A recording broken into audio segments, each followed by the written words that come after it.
There we go. Pretty windy out there, isn't it? It's cloudy and windy, which is just absolutely fantastic here in July.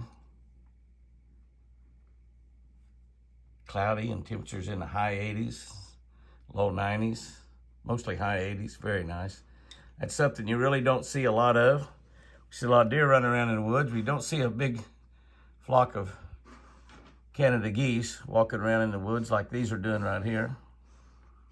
But they do walk and they feed in the woods. They feeding as they walk down through there. You see they're all stopping, picking grass to eat and stuff. They kind of agree with Jimmy and Chris. This is heaven right here on this ranch. We love it so much, and we love watching all the animals and taking care of the animals. And you wouldn't believe, if you didn't know better, what a hunter I have been all my life. And I still hunt. I haven't quit hunting. I haven't quit hunting, not at all. I don't hunt nearly as much because the majority of my time anymore, I'm either working, doing Jimmy Houston Outdoors television, or 60 or 70 personal appearances all around the nation. And then any time I have left, I'm taking care of Chris. But I'd still love to hunt. Just don't get to do it nearly as often. They got in a hurry when they heard me talking. They certainly slowed down when they got in the woods. It's nice and cool with that breeze coming off the lake. They're really enjoying it. Really, really enjoying it. Tell you what, let's do, since it's got a nice evening out there. The sun's popped out now. It's cloudy, and I decided I'd grab some carrots, go up to the other pen and look at some of the babies in there. We do have 3 babies in those pens up there, and we've also got about 4 or 5 bucks up there that their antlers are growing quite a bit, and all but one of them, this is their first year antlers, so they're pretty impressive for first year. But the geese, we're feeding at the Texas Hunter feeder, deer feeder, or Canada goose feeder, whatever you want to call it. So I just had to stop and enjoy them for a few minutes and share that with y'all. Let's go. Those deer are wild up there in that pen. They are so wild when I get in there with them. They're just as wild when Apache gets in there with them. Let's go see if we can look at a baby fawn. All right, guys and girls, I have my carrots. By the way, I'm back to having Grimway Farms carrots again. Grimway Farms, you know, we don't have a deal with Grimway Farms at all. They don't. Somebody said they sent us a letter one time, or told somebody they were going to send me a coupon where I get a discount on them, but I don't. But Grimway Farms carrots, that's what Walmart's back to using. I don't know, for a while they were using some other brands. I can't remember what they are, but I kind of Grimway, not Grimsley, Grimway Farms. Yeah, I just kind of like that name, Grimway Farms. GF, Grimway Farms. I guess they're probably in California or something. But I got a bag of carrots, 2 pounds of carrots. We're going to go in the pen up here, the big pens we call them. They're the ones that's about half a mile or so from the house.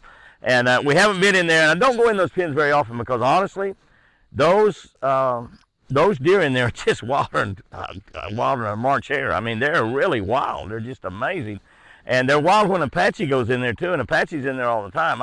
I used to go in these pens all the time, but the deer are so wild, and sometimes they get running, they jump into the fence and scratch themselves up or cut their lip or something like that, and I don't like to see them hurt at all. So, but I want to go in there for a couple of reasons. We've got 3 or 4 bucks in there that are really beginning to get some nice antlers.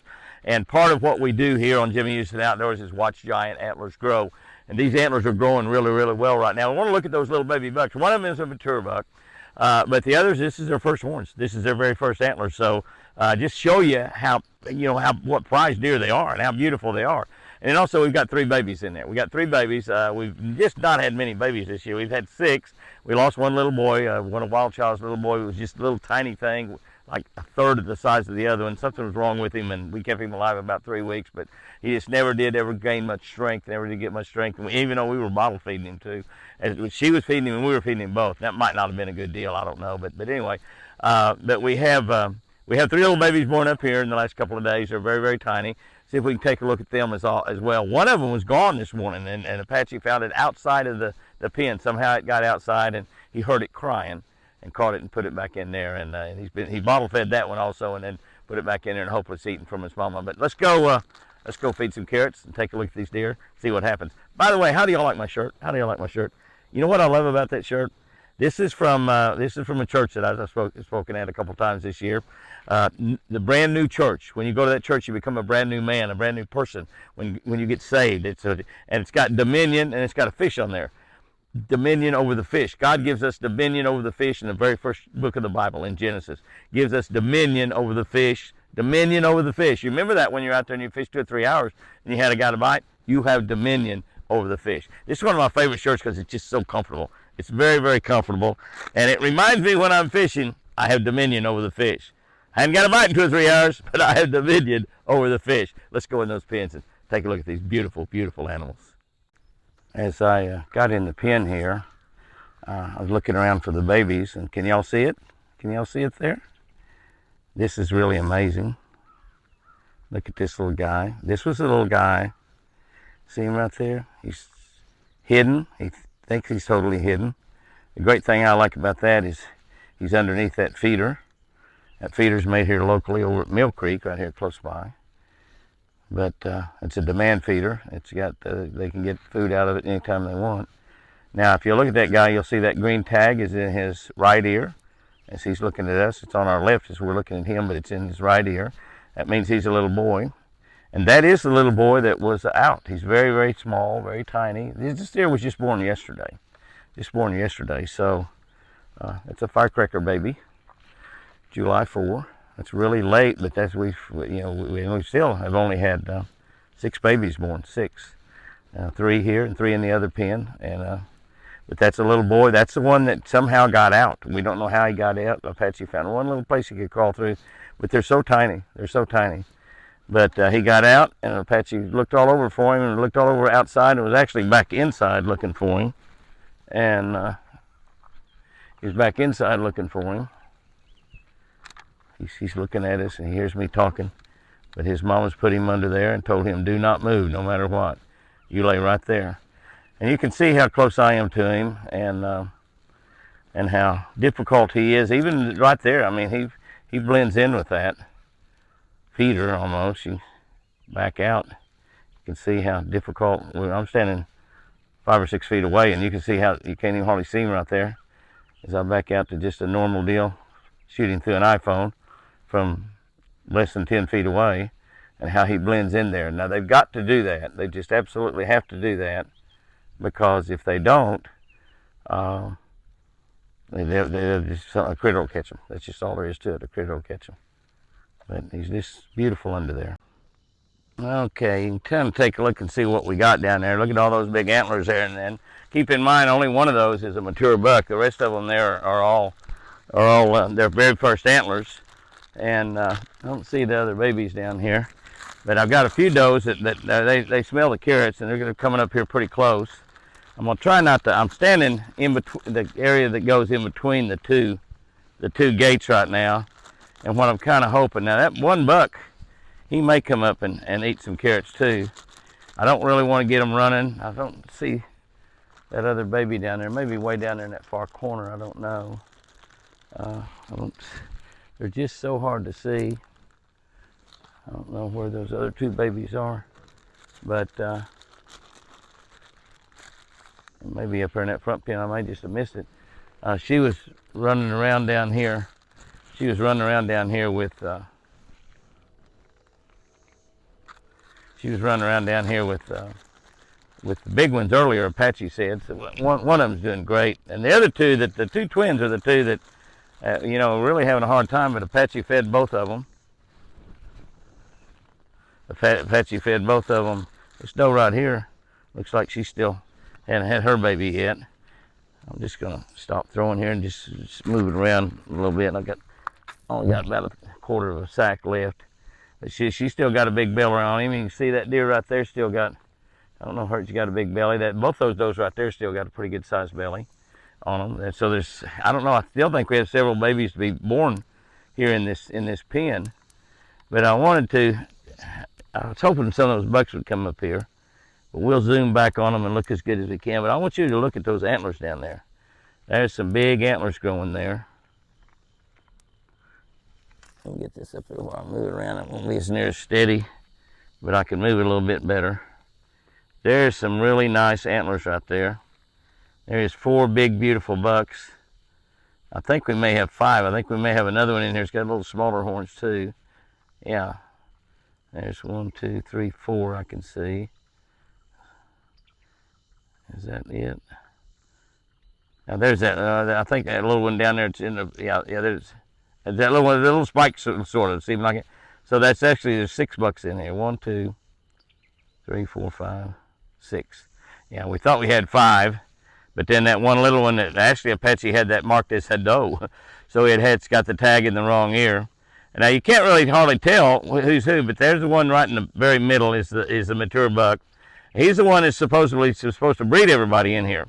He was the one brood buck we had, and he's a dandy. I mean, you look at that. He's going to have great big giant horns. He had nice antlers last year. Last year was his first or second horns, but he's got really big ones. But you see those little deer there? That's their first horns. Those are absolutely going to be champions. I mean, dramatic champions.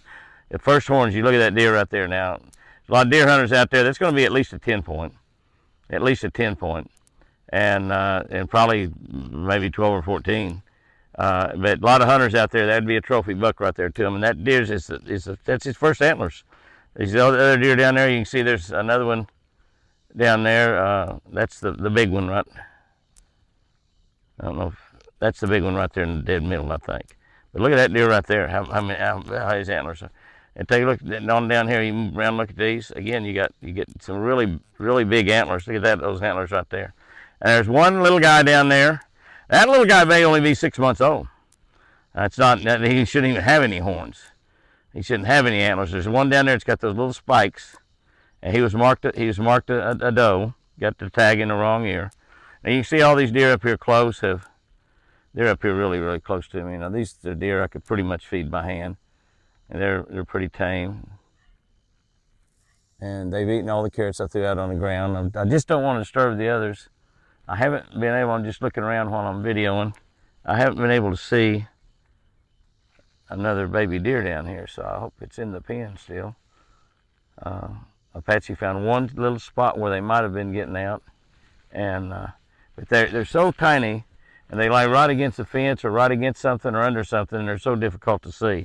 But I just thought you'd enjoy a little look here in this pen here, and they've been pretty calm. One of them could run and kind of run into the fence a little bit, but I definitely do not want them running into the fence, and so I'm not going to move them at all. I'm going to stand up here and let these. I want to feed the rest of the carrots to these up here that are up here close. And I thought maybe one of those I thought that a bigger buck might come up here because we had 2 big ones in here, and we finally lost that one that was eating out of my hands. But we just have been pretty fortunate on deer dying the last couple of years, and just haven't had much. But you still have them, and when you do, it just breaks your heart. I guess that's him right there, maybe. That's the very biggest one of all. But when you look at those others, my gosh, they're big. So there's just going to be some champion antlers in this pen as we go on into this month and next month and into September. Be toward the end of August where antlers get out actually big, and then they'll scrape all that velvet off in the fall. But it's going to be fun watching these guys as those antlers mature out. So I'm going to go ahead and feed the rest of the carrots to these, and see if maybe one of those big bucks will come up and get a carrot. We'll see what happens. This girl here had just almost come up and eat out of my hand, but not quite. You see how close she is. She's just really close, and she doesn't mind coming up on closer. She's out there about 5-10 feet away from me, so. The other 2 girls are really close as well. And they're being rewarded for coming up close. Yeah, you girls are being rewarded for being good girls. Yes, you are. How about that? How close will you come, baby? Well, I don't know if I'll come that close. There you go. And these 3 girls are up here, right on top of me. And they know me, but they're just extra cautious, and the deer can sense each other's feelings. There's no doubt about that. Just like we can sense each other's feelings as humans, the deer can do the same thing. And so these 3 deer here, even though they're cautious, and even though they're coming up really close, and if I was in here every day with them, they would get even more gentle. But the deal is also that they can feel the anxiety in those other deer, that especially when they start running around. You know, when you have one deer cough or sneeze or blow, as we call them, deer hunting, we call them when it blows when they do that. You have one deer do that, and every deer runs. Every deer runs. It's just amazing. And they can even be at a feeder at that, and me standing right there, and one deer blows, and all the deer run. It's just absolutely amazing. That's all the carrots. I threw some on further down. You see the others. There's a few more does kind of wanting to get up there. But this is a beautiful little herd of deer. They're all beautiful, big and fat, eating South Fresh deer feed out of Decatur, Alabama. Great meal. They make some great horse feed. Cattle feed, they make all kinds of feed. But deer and fish food is what we use from South Fresh. And we don't have any cattle. But I don't know where those babies are. Well, I've seen a couple of them, but I don't know where the other one is. I hope he's not out. I don't know. I'm gonna kind of shut this camera off and look a little bit closer toward the edges. So, anyway.